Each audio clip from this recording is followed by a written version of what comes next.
Hello friends, last lecture के अंदर chapter number 14 statistics में हम लोगों ने मीन के बारे में पढ़ा था। उसके अंदर मीन फाइंड करने के लिए तीन मेथड हम लोगों ने देखी थी। पहले मेथड थी डायरेक्ट मेथड, सेकंड मेथड थी अज्यूम्ड मीन मेथड और थर्ड मेथड जो थी वो थी स्टेप डेविएशन मेथड। स्टूडेंट्स, आज के लेक्चर में हम लोग सेंट्रल टेंडेंसी के सेकेंड अध्याय में जाएंगे। उसका नाम है मोड। तो मोड मतलब क्या? तो यहाँ पर दिया है the mode of a set of a data values is the value that appear most often. मतलब क्या कि जो कोई भी आपको डेटा दिया है उस डेटा में सबसे ज्यादा बार रिपीट होने वाला, मतलब जो ऑब्जर्वेशन बार बार रिपीट होता है उसको या तो उस डेटा को या उस वैल्यू को हम लोग मोड कहते हैं।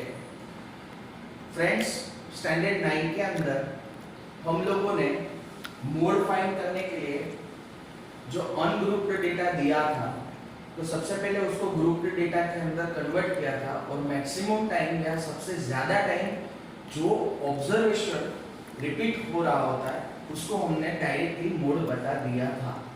लेकिन आज हम लोगों को यहाँ डिस्क्रीट डेटा दिया होता है, मतलब टेबल कंटिन्यूअस फॉर्म में दिया होता है, तो उसका मोड किस तरीके से फाइंड करें।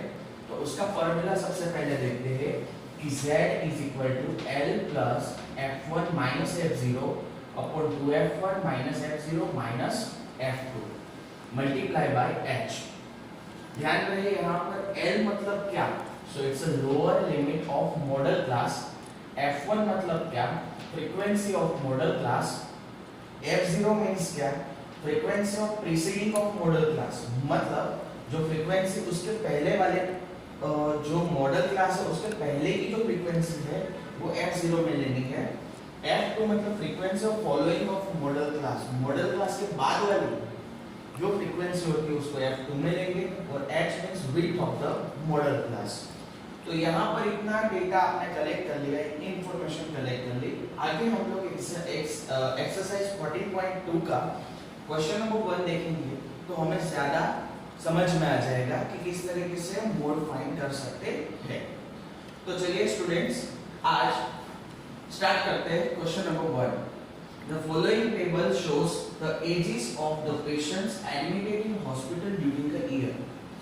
यहाँ पर जो आपको डेटा दिया हुआ है वो एक साल के अंदर कौन सी एज के पेशेंट्स ने हॉस्पिटल के अंदर एडमिट हुए हैं तो उसके बारे में यहाँ डेटा दिया हुआ है।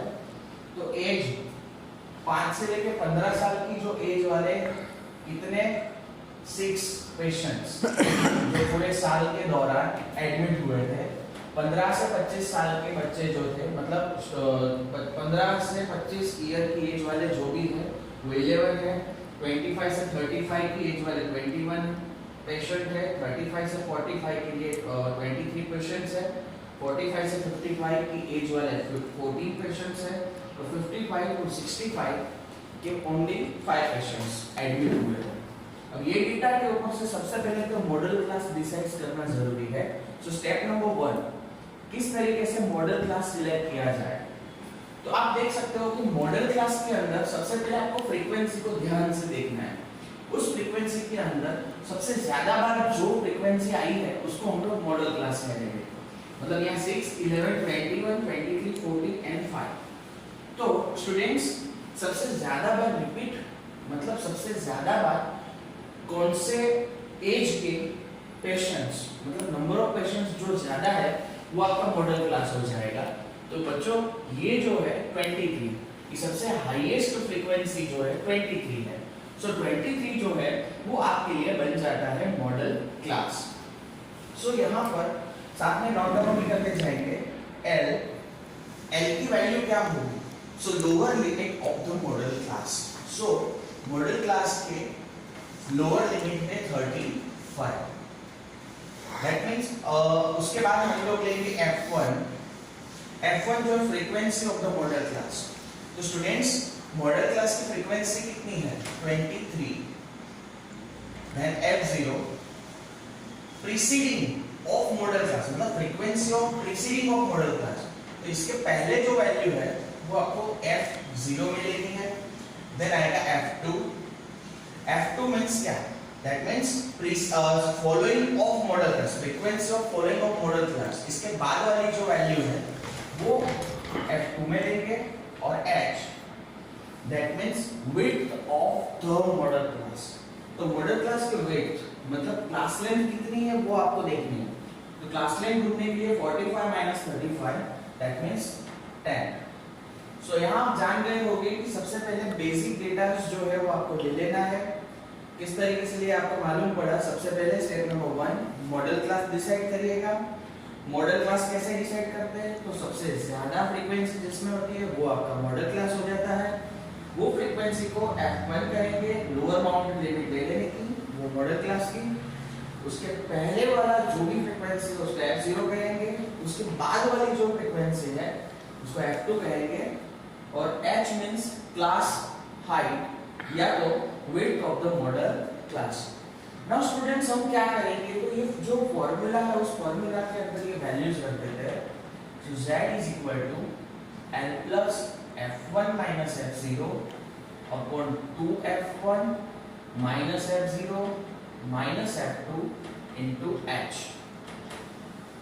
अब यही वैल्यू को हम लोग इसमें रख देते हैं। What is the class length? It's a 35। What is my f1? It's a 23। What is my f0? It's a 21. 2f1 मतलब 2 multiply f1. f1 की वैल्यू है 23. What is my f0? It's a 21. What is my f2? It is a 14. Now multiply with the class length. It's a 10.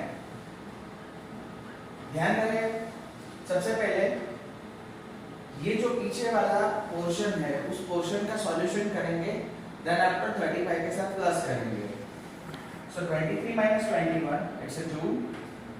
23 2s are 46 minus 21 minus 14 multiply by 10 35 plus 46 minus 21 करिएगा। सो 46 minus 21 it's a 25 and 25 minus 14 करेगा, so it's 11. So 2 upon 11 multiply by 10. ध्यान रहे, ध्यान से आपको यहाँ पर subtraction करना है, कोई भी गलती नहीं होनी चाहिए। अब क्या करेंगे? So 35 2 10s are 20 upon 11. Students यहाँ पर आपको सबसे पहले तो 20 को 11 से डिवाइड कर देना है और उसको डेसिमल फॉर्म में कन्वर्ट कर देना है। सो यहाँ पर मैं रफ ऑफ कर रहा हूँ 20 डिवाइड बाय 11। सो 11 1 सा 11 9 रिमेन। सो नाउ पॉइंट 0 लगा के मैं 0 को नीचे लाऊंगा। सो 11 8 सा 88 it's a 2। Now again 1 8 dot dot dot dot, मतलब अगेन ये रिपीटेशन चालू रहेगा। सो 35 प्लस 1.82 क्यों 2 ले लिया? क्योंकि यहाँ पर थर्ड डिजिट जो है डेसिमल के बाद थर्ड डिजिट पे जो पोजीशन पे नंबर है वो 5 से ज्यादा है। यदि वो नंबर 5 से ज्यादा होता है तो उसका आगे वाला जो नंबर है उसमें +1 करके आपको रख देने का। नाउ 35 और 1.82 को प्लस करेंगे। So 35 plus 1.82 that means 36.82. So this is my mole. तो फ्रेंड्स बाकी की जो सम है एक्सरसाइज 14.2 में सेम इसी तरीके से है। सो प्लीज आप अपने घर पे रहिए, सेफ रहिए, सुरक्षित रहिए और एक्सरसाइज 14.2 सॉल्व करके खास मेरे नंबर पे व्हाट्सएप करिएगा। यदि कोई क्वेरीज है तो उस क्वेरीज को भी आप व्हाट्सएप पे मुझे टेक्स्ट करके लिख दीजिएगा, भेज दीजिएगा। तो श्योर है अगले वीडियोस के अंदर मैं आपका डाउट सॉल्व करके भेज देता हूँ। ठीक है, थैंक यू सो मच।